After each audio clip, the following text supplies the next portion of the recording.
অতি সম্প্রতি সঞ্চয়পত্রের বেশ কিছু পরিবর্তন হয়েছে। এর মধ্যে কিছু হয়তো আপনার মনে আছে, আর অধিকাংশ হয়তো আপনার চোখ এড়িয়ে গিয়েছে। তো এই বিষয়গুলো সার্বিকভাবে না জানলে সঞ্চয়পত্র করার সময় আসলে বিভিন্ন ধরনের সমস্যায় পড়তে পারেন, এবং সঞ্চয়পত্র রিলেটেড যে কাজগুলো করতে যাবেন এখানেও আসলে বিভিন্ন ধরনের সমস্যার সম্মুখীন হতে পারেন। তো আপনাদের এই সমস্যায় যেন পড়তে না হয়, এজন্যই সঞ্চয়পত্রের 20টি পরিবর্তন নিয়ে আমরা আজকে আমাদের এই ভিডিওটি সাজিয়েছি। তো আমাদের ভার্চুয়াল স্কুলে আপনাদের সবাইকে স্বাগতম। যারা আমাদের চ্যানেলে নতুন তারা অবশ্যই আমাদের চ্যানেলটি সাবস্ক্রাইব করবেন এবং লাইক ও কমেন্ট করে আমাদেরকে উৎসাহিত করবেন। আজকের এই ভিডিওটি অনেক গুরুত্বপূর্ণ, তাই আমি সবার কাছে রিকোয়েস্ট করব যে ভিডিওটি শেয়ার করবেন এবং আপনার পরিচিত সবাইকে অবহিত করবেন। তো চলুন শুরু করি। সঞ্চয়পত্রের প্রথম যে পরিবর্তনটি সেটি হচ্ছে যে এখন সঞ্চয়পত্রের সব কিছু অনলাইন ম্যানেজমেন্ট সিস্টেমে চালু হয়েছে।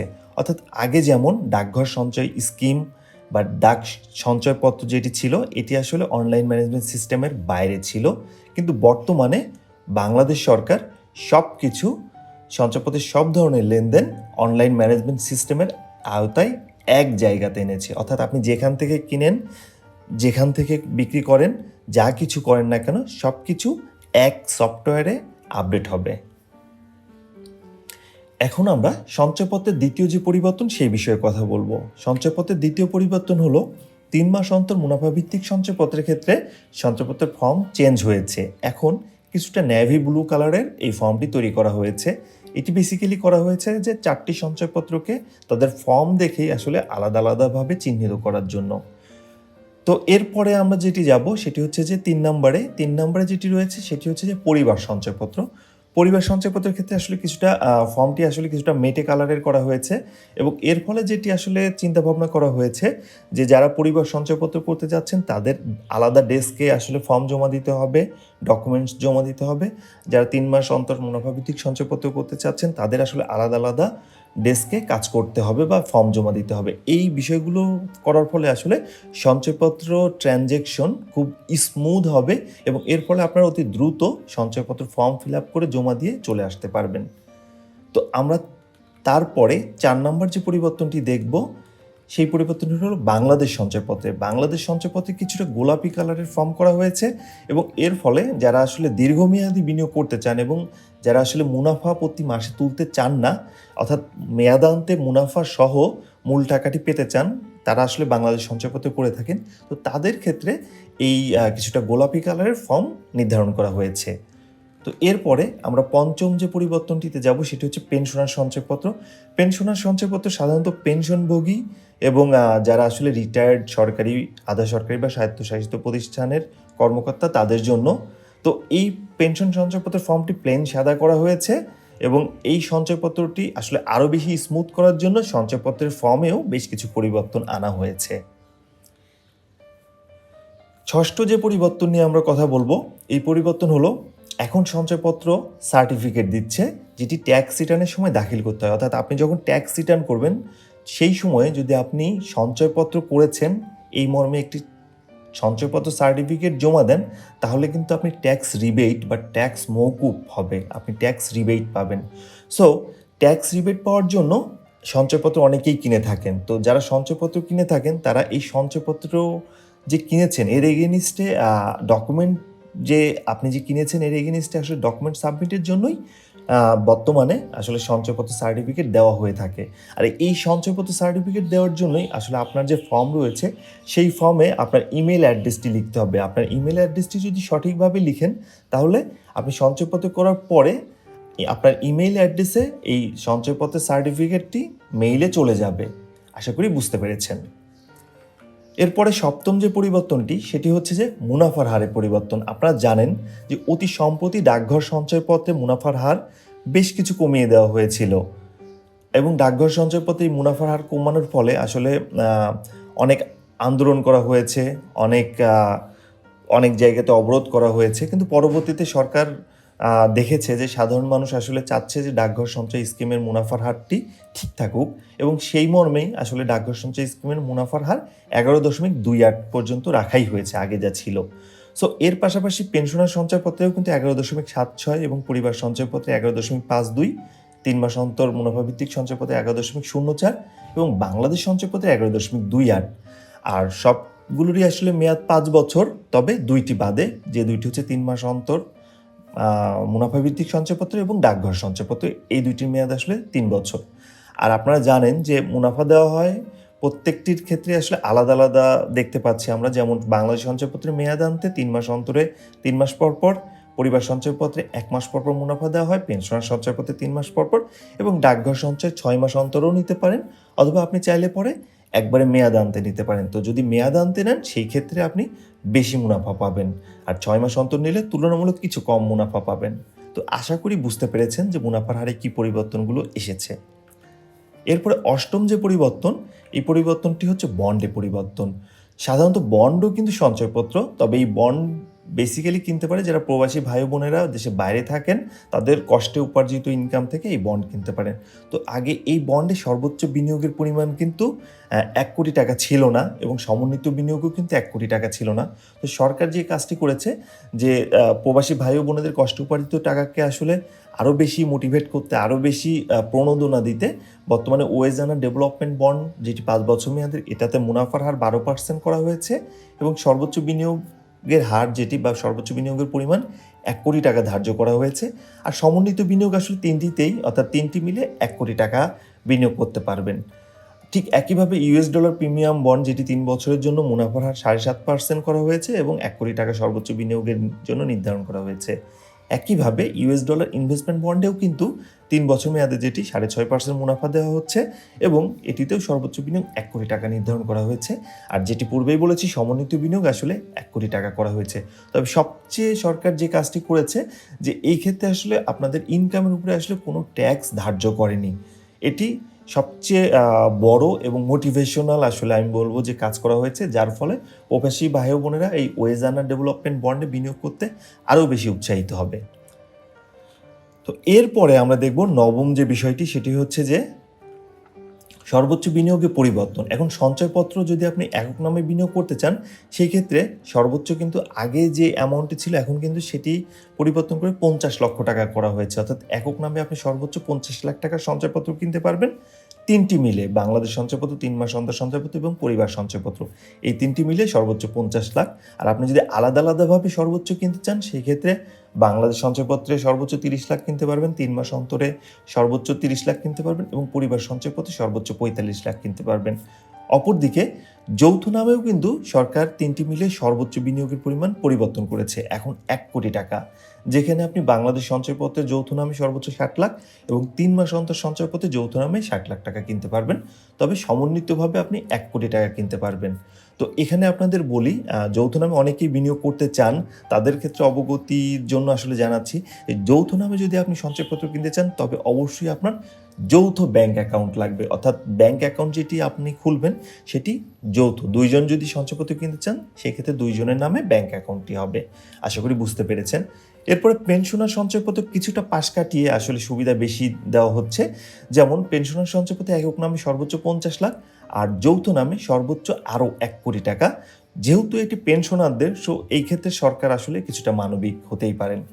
আর সবশেষে যেটি বলবো যে আপনারা খুব সংক্ষেপে জানেনই যে বাংলাদেশ সঞ্চয়পত্র পুরুষ ও মহিলা কিনতে পারে, 3 মাস অন্তর সঞ্চয়পত্র পুরুষ ও মহিলা কিনতে পারে, পরিবার সঞ্চয়পত্র সাধারণত মহিলা কিনতে পারে এবং পেনশনার সঞ্চয়পত্র অবসরপ্রাপ্ত যারা কর্মকর্তা তারা কিনতে পারেন। তো এরপরে দশম যে পরিবর্তনটি সেটি হলো উচ্ছে করে পরিবর্তন। আপনারা জানেন যে এখন কিন্তু 5 লক্ষ টাকা পর্যন্ত বিনিয়োগ করলে উচ্ছে কর 5%, তবে এক্ষেত্রে ব্যতিক্রম পেনশনার সঞ্চয়পত্র, এখানে 5 লক্ষ টাকা পর্যন্ত বিনিয়োগে কোনো উচ্ছে কর নেওয়া হবে না। আর ডাকঘর সঞ্চয়পত্র আপনি যে পরিমাণ সঞ্চয়পত্র কেনেন না কেন 10% আপনার উচ্ছে কর দিতে হবে। আর আপনি যদি 5%-এর অতিরিক্ত আসলে বিনিয়োগ করেন সেই ক্ষেত্রে কিন্তু আপনার উচ্ছে কর 10% এবং এটি সবগুলোর ক্ষেত্রেই প্রযোজ্য। সো আশা করি এই ক্ষেত্রে আর বাড়তি কোনো কথা বলছি না। এরপরে 11 নম্বরে যেটি রয়েছে যে পুনর্বিনিয়োগে পরিবর্তন। আপনারা জানেন যে এই 5টি সঞ্চয়পত্রের মধ্যে মাত্র 2টিতে পুনর্বিনিয়োগ সুবিধা দেওয়া হয়। একটি হচ্ছে বাংলাদেশ সঞ্চয়পত্র, যেটি আসলে মুনাফা তোলা যায় না এবং মেয়াদান্তে আপনাকে মুনাফা সহ লাভ, অর্থাৎ মুনাফা সহ আসল দেবে। এই ক্ষেত্রে আসলে এই বাংলাদেশ সঞ্চয়পত্রের ক্ষেত্রে 1 মেয়াদের জন্য স্বয়ংক্রিয় পুনর্বিনিয়োগ সুবিধা এখন পাচ্ছেন। আর ডাকঘর সঞ্চয়পত্রের ক্ষেত্রেও আপনি আসলে স্বয়ংক্রিয় পুনর্বিনিয়োগ সুবিধা বারবার পাচ্ছেন। তো এক্ষেত্রে আসলে বলবো এটি বেশ ভালো ২টি পরিবর্তন নিয়ে এসেছে। এবং দ্বাদশ যে বিষয়টি রয়েছে সেটি হচ্ছে ডাকঘর সঞ্চয়পত্রে পরিবর্তন। এর আগে যেটি বলেছি যে ডাকঘর সঞ্চয়পত্রে মুনাফার হারে পরিবর্তন ছিল। আর তারপরে যে পরিবর্তনটি করা হয়েছে সেটি হচ্ছে যে ডাকঘর সঞ্চয়পত্রে আগে চাইলে পরে ৫০ লাখ ৬০ লাখ টাকা পর্যন্ত বিনিয়োগ করা যেত। কিন্তু এখন কিন্তু আপনি চাইলে আর এত পরিমাণ বিনিয়োগ করতে পারবেন না। অর্থাৎ ডাকঘর সঞ্চয়পত্রে বিনিয়োগের লাগাম টেনে ধরেছে সরকার। এখন একক নামে সর্বোচ্চ আপনি বিনিয়োগ করতে পারবেন সাধারণ হিসাবে ১০ লাখ এবং মেয়াদি হিসাবে ১০ লাখ। আর যৌথ নামে সর্বোচ্চ বিনিয়োগ করতে পারবেন সাধারণ এবং মেয়াদি হিসাব দুইটাতেই ২০ লাখ। আর মিনিমাম বিনিয়োগের সীমা এখানে দেয়া আছে। আর মেয়াদ হচ্ছে মেয়াদি হিসাবে ৩ বছর, সাধারণ হিসাবে আনলিমিটেড সময়। তো আশা করি বুঝতে পেরেছেন যে ডাকঘর সঞ্চয়পত্রেও এই মুনাফার হার কমিয়ে দিয়ে সরকার কিছুটা পরিবর্তন, মুনাফার হার না, ডাকঘর সঞ্চয়পত্রে আপনার বিনিয়োগের হার বা বিনিয়োগের লিমিটটা কমিয়ে দিয়ে সরকার বেশ কিছু পরিবর্তন নিয়ে এসেছে। ত্রয়োদশে যে পরিবর্তন সেটি হচ্ছে টিন সার্টিফিকেট। এখন ১ লক্ষ টাকার বেশি বিনিয়োগ করলে আপনাকে অবশ্যই টিন সার্টিফিকেট দিতে হবে। আর টিন সার্টিফিকেট করাটি কিন্তু খুব সহজ। অনেকেই বলেন কীভাবে টিন সার্টিফিকেট করব, তাদের জন্য আমার একটি ভিডিও রয়েছে যেটি অবশ্যই আমি লিঙ্কটি ডেসক্রিপশনে দিয়ে দিব, আপনারা দেখে নেবেন। টিন সার্টিফিকেট খুব সহজেই করে নিতে পারেন। ১ লক্ষ টাকার বেশি বিনিয়োগ করলেই টিন সার্টিফিকেট লাগবে। এরপরে ১৪তম যে পরিবর্তনটি রয়েছে সেটি হচ্ছে জাতীয় পরিচয়পত্র। অনেকেই প্রশ্ন করেন যে জাতীয় পরিচয়পত্র আপনার নাই বা হারিয়ে গিয়েছে। জাতীয় পরিচয়পত্র যদি হারিয়ে যায় সেক্ষেত্রে আপনি কিন্তু জাতীয় পরিচয়পত্র আবার তুলে নিতে পারবেন। তবে আপনি যদি জাতীয় পরিচয়পত্র নাই করেন সেই ক্ষেত্রে কিন্তু ঝামেলা রয়েছে, কারণ জাতীয় পরিচয়পত্র এখন কম্পালসারি। কারণ অনেকেই নামে বেনামে বিভিন্নভাবে আসলে সঞ্চয়পত্র বিনিয়োগ করে এবং যার ফলে সঞ্চয়পত্রে আসলে ট্র্যাক করা সম্ভব হয় না যে অ্যাকচুয়ালি কে কত টাকা বিনিয়োগ করেছে। এই সমস্যা দূরকরণে এবং নাবালকদের আসলে সঞ্চয়পত্রে বিনিয়োগের সুবিধা না দিতে বর্তমানে জাতীয় পরিচয়পত্রটি আসলে বাধ্যতামূলক করা হয়েছে। তো যাদের জাতীয় পরিচয়পত্র নেই তারা চেষ্টা করবেন যত দ্রুত সম্ভব জাতীয় পরিচয়পত্রটি করে নিতে। আর এর পরের যে পরিবর্তনটি তার আগে আমি একটু টিন সার্টিফিকেট নিয়ে বলি যে টিন সার্টিফিকেট সাধারণত এনবিআর আসলে ইস্যু করে থাকে এবং এটি আপনারা ওয়েবসাইটে আবেদনের মাধ্যমেই পেয়ে যেতে পারেন। তবে টিন সার্টিফিকেট থাকাটা এখন ১ লাখ টাকার বেশি বিনিয়োগে কম্পালসারি, কারণ টিন সার্টিফিকেটের মাধ্যমে বোঝা যায় যে আসলে আপনি কোথায় কত বিনিয়োগ করেছেন, আপনি কত ট্যাক্স দিচ্ছেন, একটা দেশের নাগরিক হিসাবে আপনি কী পরিমাণ ট্যাক্স দিচ্ছেন এবং সরকার আসলে আপনার কাছ থেকে কী পরিমাণ আর্থিক সুবিধা পাচ্ছে বা সরকারকে আপনি কিভাবে সহযোগিতা করছেন, এই বিষয়গুলোর জন্যই টিন সার্টিফিকেটটি আসলে বাধ্যতামূলক করা হয়েছে। তো এরপরে পঞ্চদশ পরিবর্তনে আমরা যাচ্ছি যে এখন কিন্তু নাবালককে আসলে চাইলেও নাবালক সঞ্চয়পত্র করতে পারে না, যদিও সঞ্চয় অধিদপ্তরের ওয়েবসাইটে বলা রয়েছে যে নাবালক চাইলে সঞ্চয়পত্র করতে পারে, কিন্তু এখন পর্যন্ত এই বিষয়টি চালু হয়নি। যতটুকু মনে করা হচ্ছে যে নাবালকদের আসলে সঞ্চয় করার সুযোগ দেওয়া হবে না। এরপরে ষোড়শ যে পরিবর্তনটি সেটি হচ্ছে যে আপনাকে অবশ্যই ১ লাখ টাকার বেশি বিনিয়োগ করলে ব্যাংক অ্যাকাউন্ট থাকতেই হবে। আর এখন ব্যাংক অ্যাকাউন্টের মাধ্যমে ট্রানজ্যাকশন হওয়ায় খুব সহজেই বোঝা যায় যে কে অ্যাকাউন্ট থেকে কত টাকা যাচ্ছে, কে কত টাকা এবং এই টাকার সোর্স কী, এই বিষয়গুলো আসলে সরকার নিশ্চিত করার লক্ষ্যে এখন ব্যাংক অ্যাকাউন্টকে বাধ্যতামূলক করা হয়েছে। সপ্তদশ যে পরিবর্তন সেটি হচ্ছে যে আপনার এমআইসিআর চেক লাগবে। নর্মালি আপনি যে ব্যাংকে আপনার অ্যাকাউন্ট রয়েছে সেই ব্যাংকেই যদি আপনি সঞ্চয়পত্র খুলেন সেই ক্ষেত্রে কিন্তু আপনার এমআইসিআর চেক লাগবে না, কারণ অভ্যন্তরীণ সমন্বয় করেই আসলে তারা নেবে। তবে আপনার সঞ্চয়পত্র আপনি যদি যে ব্যাংকে আপনার অ্যাকাউন্ট রয়েছে এবং আপনি যদি অন্য ব্যাংকে বা বাংলাদেশ ব্যাংকের অফিসগুলোতে বা সঞ্চয় পরিদপ্তর বা অধিদপ্তরের অফিসগুলোতে আপনি যদি সঞ্চয়পত্র করেন সেই ক্ষেত্রে কিন্তু আপনার এমআইসিআর চেক লাগবে, কারণ এমআইসিআর চেক হচ্ছে অত্যাধিক সুনিশ্চিত করে সিকিউরিটি এবং এমআইসিআর চেকের মাধ্যমে জালিয়াতি রোধ করা যায় এবং খুব সহজেই এমআইসিআর চেকের মাধ্যমে সঠিকভাবে ট্রানজ্যাকশন করা যায়। সো এমআইসিআর চেক আপনাকে অবশ্যই জমা দিতে হবে। এরপরে অষ্টদশ যে পরিবর্তন সেটি হচ্ছে যে এমআইসিআর চেকের একটি ফটোকপিও কিন্তু আপনাকে জমা দিতে হবে, কারণ এটি ডকুমেন্টেশন করে রাখার জন্য রাখা হয়। যারা সঞ্চয়পত্র করতে যাবেন তারা অবশ্যই এমআইসিআর চেকের একটি ফটোকপি নিয়ে যাবেন। আর এখানে আপনাদের জ্ঞাতার্থে জানাতে চাই যে এমআইসিআর চেকের কিন্তু দ্বিতীয় যে প্রথমেই যেটি থাকে সেটি চেক নাম্বার, এরপরেই থাকে হচ্ছে রাউটিং নাম্বার। অনেকে রাউটিং নাম্বার খুঁজে পান না, তাদের জন্য আমি এটি আলাদাভাবে আন্ডারলাইন করে দিয়েছি। ১৯ অর্থাৎ ১৯ নম্বর পরিবর্তন যে এখন আপনি সঞ্চয়পত্রে বিনিয়োগ করলে মুনাফাতে কিন্তু বেশ কিছু পরিবর্তন হয়েছে। অর্থাৎ ট্যাক্সের পরিবর্তনের ফলে এখন আপনি প্রতি লাখ টাকা বিনিয়োগে, এখানে আমি উল্লেখ করে দিয়েছি যে ১ লাখ টাকায় মাসে প্রতি লাখ টাকা বিনিয়োগে আপনি যদি ৫ লক্ষ টাকার কম বিনিয়োগ করেন সেক্ষেত্রে প্রতি মাসে কোনটাতে কত পাবেন, আর আপনি যদি 5 লাখ টাকার বেশি বিনিয়োগ করেন সেক্ষেত্রে কোনটাতে কত পাবেন, এটি আপনাদের সুবিধার্থে করা। আপনারা এটির স্ক্রিনশট নিয়ে রাখতে পারেন এবং এই ভিডিওটি খুবই গুরুত্বপূর্ণ। এই ভিডিওটি আপনারা আপনাদের পরিচিত এবং আত্মীয়স্বজন এবং ফ্রেন্ড সার্কেল সবার সাথে শেয়ার করতে পারেন, কারণ এই ভিডিওটি দেখলে সঞ্চয়পত্র বিষয়ে তাদের সব কিছু ক্লিয়ার হয়ে যাবে। তো এখানে আমরা চেষ্টা করেছি যে 1 লক্ষ টাকা এবং 5 লক্ষ টাকায় কত টাকা পাচ্ছেন, অর্থাৎ 5 লাখ টাকা বিনিয়োগ করলে প্রতি লাখে আপনি কত টাকা মুনাফা পাচ্ছেন, আর আপনি যদি 5 লক্ষ টাকার বেশি বিনিয়োগ করেন সেই ক্ষেত্রে প্রতি লাখ টাকায় কত টাকা মুনাফা পাচ্ছেন, কারণ এখানে ট্যাক্স ফ্যাক্টর রয়েছে। সো আশা করি বুঝতে পেরেছেন। এবং সব শেষে 20 নাম্বার যে পরিবর্তনটি সেটি হচ্ছে যে সঞ্চয়পত্র করলে আপনাকে কোনো ট্যাক্স সঞ্চয়পত্রের সার্টিফিকেট দেবে না, তবে প্রাপ্তি স্বীকার পত্র বা অ্যাকনলেজমেন্ট একটা রিসিপ্ট দেবে। তো আপনি এই রিসিপ্টটা যত্ন করে রাখবেন এবং কিছুদিন পরে আপনাকে হয়তোবা একটা ডকুমেন্টেশন দেবে। সো আমি আপনাদের বলবো যে রিসিপ্টটি যত্ন করে রাখবেন এবং নির্দিষ্ট সময়ান্তে রিসিপ্টটি সংশ্লিষ্ট যেখানে সঞ্চয়পত্র করেছেন সেখানে জমা দিয়ে আপনি মূল সার্টিফিকেটটি তুলবেন।